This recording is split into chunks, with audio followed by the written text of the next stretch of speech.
What's up, Hoopers? Welcome into NBA Now by Chat Sports. I'm Harrison Graham, and coming up on today's show, we're going to take a look at the latest NBA free agency news and rumors, trade buzz that's out there. There's a lot going on. We'll get to a Damian Lillard update as well, but did want to hit the Grant Williams trade off the top here. This came through on Wednesday night, and a couple different angles here, and kind of wanted to get the audience's take on this trade as well. Here were the trade details between the Mavericks, Spurs, and Celtics as these teams conducted a sign-in trade. Grant Williams and a pair of second-round picks end up in Dallas. The Spurs get Reggie Bullock and a 2030 first-round pick swap from Dallas. And then Boston got 2 second-round picks in the trade as well. Now, obviously, Grant Williams is going to be able to provide positional versatility, three-point shooting, and defense for Dallas. The last 3 years combined, he shot just around 40% from three. Last year, just under 40%.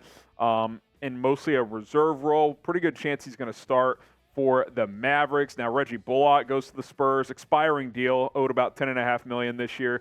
Gives San Antonio a veteran 3-and-D ability, although the defensive prowess kind of slipped this past season after a really good season 2 years ago. Still shot 38% from three, though, and gives that young roster some veteran experience as well. And again, Boston gets a couple of second-round picks. And you got to think the Celtics have something up their sleeve moving forward here. But let us know, who do you guys think won the Grant Williams trade? If you think it's the Mavericks, type M for Mavs.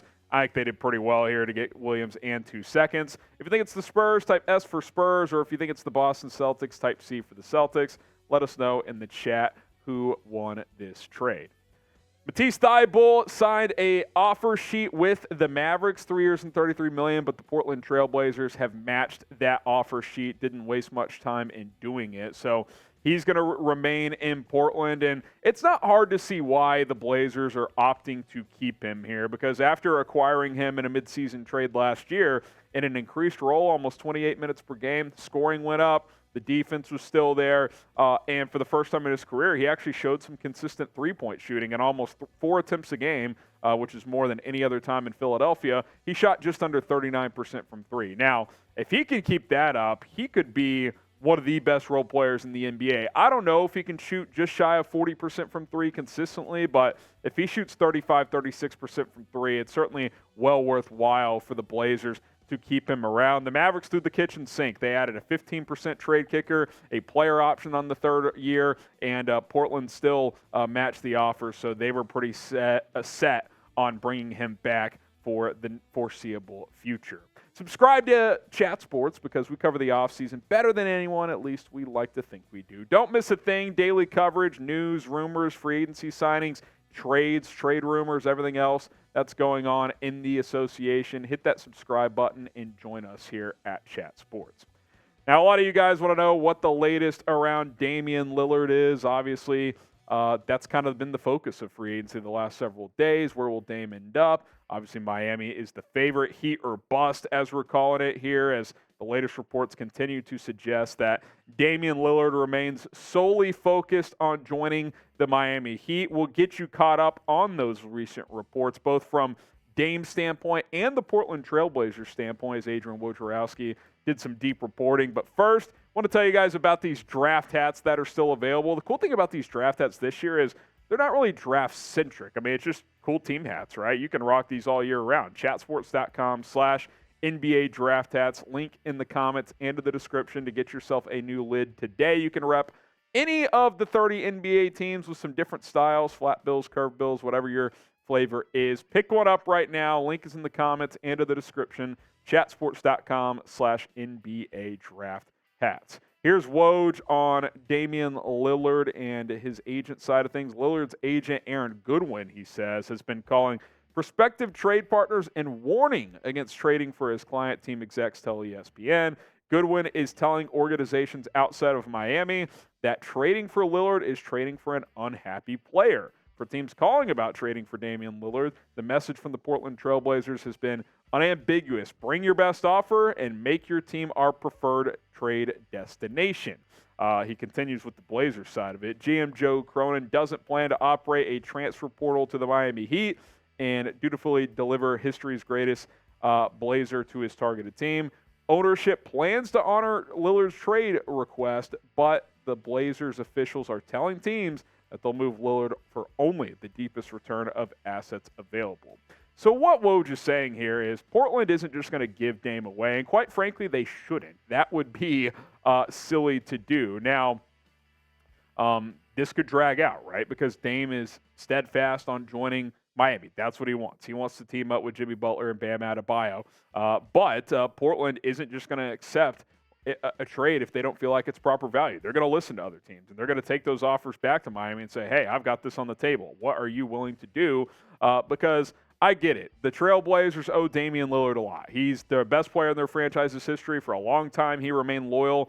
He's finally decided to be a little bit selfish and go chase a championship for his legacy. But you don't put the player ahead of your franchise if you're Portland. If you're Joe Cronin, you got to do what's best for the Blazers' future. So they should absolutely take offers from anywhere and everywhere and take the best one available. Hell, if I'm a team interested in Dame and I'm not the Heat, I'm willing to call that bluff from that agent and say, you know what? You say we get an unhappy player. What's he going to do? Not play? Does he want to be known as the next Ben Simmons and just not show up? I don't think so. So if a team like the Celtics, the Nets, or someone else has a good enough offer, they should make it to Portland. Where will Damian Lillard play next? Type H for the Heat or type O for other. I still think Miami is the favorite here, obviously, but at the end of the day, I definitely think that there's at least a small chance that other teams could get in on the action.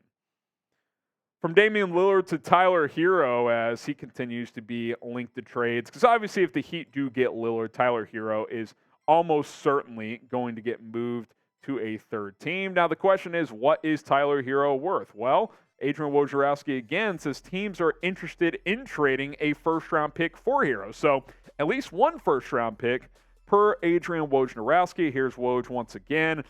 There are teams that have told ESPN they would surrender a good first-round pick to the Blazers, maybe something more to become a facilitator by taking on Herro in a three-way deal. And look, he should have some value, right? I know he was hurt down the stretch and wasn't part of their championship run, but the last 2 years he's averaged over 20 points per game and over 4 assists per game, over 5 rebounds per game, and he's a good three-point shooter. So, and he's young. So there's certainly going to be teams that are interested in Tyler Herro. And look, when Dame ultimately gets traded to Miami, and I do think that'll happen, Herro will be involved in one way or the other. I don't think Portland will change their mind. I don't think they'll take on Herro. They're loaded at guard with obviously Scoot Henderson, Anthony Simons, Shaedon Sharpe. They don't need to take on another two-guard, but at the same time, I do think Herro and his contract will land elsewhere in a trade, maybe Brooklyn, maybe San Antonio, maybe a team that's not on our radar. Okay, Pascal Siakam, is he the latest name to heavily enter the trade rumor mill? I think so. Rumors, reports have been kind of starting to leak the past 24, 48 hours, and the latest report out there is that the LA Clippers are interested in trading for Siakam. And look, that makes sense, right? They've been linked to James Harden as well. I think they're trying to get that third star to go with Kawhi and Paul George. And who was Kawhi Leonard's sidekick in Toronto when they won a championship? Pascal Siakam. So they got familiarity of playing with one another. Siakam, 24-point scorer last year, 48% from the field, positional versatility, good defender, not a great three-point shooter, but he's improved as a distributor as well. Now, the Clippers have been mentioned to wanting a pure point guard. Siakam's obviously not that, but he can give you some playmaking offensively, which obviously would help as well. Some potential fits for Siakam in my eyes. Clippers, they're obviously rumored to be interested. The Boston Celtics, listen, I think Boston's up to something. I don't think they're just going to let Grant Williams go, trade Marcus Smart. Obviously, they got Kristaps Porzingis in that. I think one more move is coming. They've picked up a lot of draft picks over the last couple of weeks, mostly seconds, but a first-rounder as well. I think a trade could be in the works for them. The Dallas Mavericks, obviously, they didn't get Matisse Thybulle. If they want to add a higher-level wing like Siakam, that could be a possibility. New York Knicks, they've been rumored to potentially making a big move. Maybe they hop in on the Siakam sweepstakes. And then the Philadelphia 76ers, Nick Nurse is there now. If Harden does exit, a guy like Siakam to help replace his production could make a lot of sense. And what's interesting is with Siakam being a free agent next year in 2024, what is his trade value? It's hard to say. Is it 2 firsts and a young player? Is it 3 firsts? Is it 1 first and a couple of pieces? It's hard to know But I do think that Toronto would obviously want a pretty good return.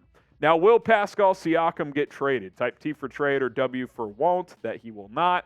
I don't know. I mean, could this come out of nowhere, and could Siakam be the next domino to fall while the Dame and Harden rumors are kind of at a standstill? We'll see. T for trade, W for won't. Let us know what you guys think when it comes to Pascal Siakam.